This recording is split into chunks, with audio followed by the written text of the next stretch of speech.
Au courant du premier trimestre 2025, le gouvernement lancera la plateforme Liggéeyal Sa Réew, qui permettra à chaque Sénégalais, d'ici comme de la diaspora, de déposer sa candidature au poste public en compétition ou de proposer des projets et opportunités d'investissement.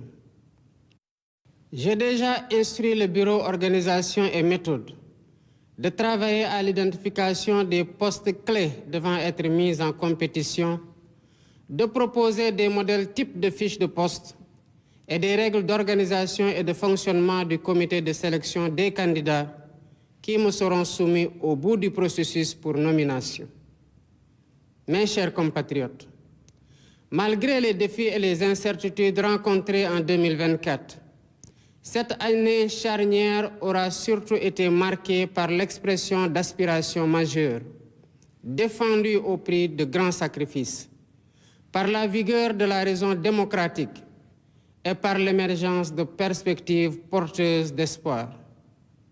En effet, le 24 mars 2024, vous m'avez largement accordé votre confiance, m'offrant ainsi le suprême honneur de présider aux destinées du peuple sénégalais.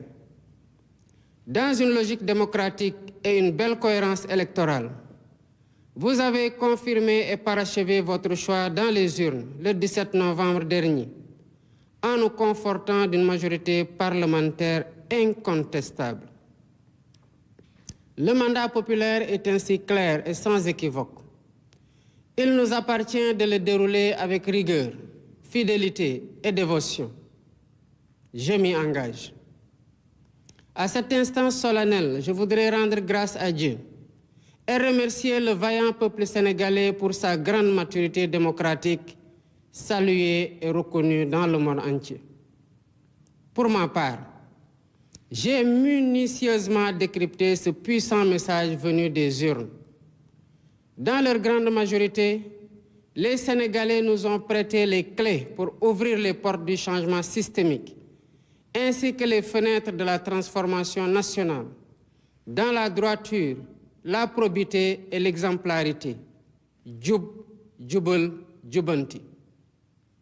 C'est dans cette logique que j'ai pris un nouveau décret organisant le comité d'orientation stratégique du pétrole et du gaz, COS-Pétrogaz, pour y donner plus de place à l'opposition, à la société civile, aux syndicats et à l'ordre national des experts.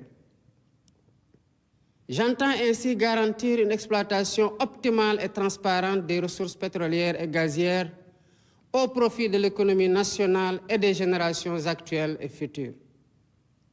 Toutefois, force est de reconnaître qu'aucun changement, aucune rupture n'est possible dans un environnement de corruption endémique.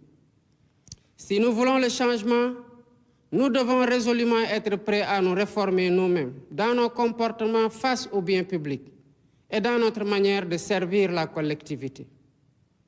Voilà pourquoi, au-delà de la modification de la loi portant statut général de la fonction publique, 4 lois sur la transparence et la bonne gouvernance seront soumises à la représentation nationale.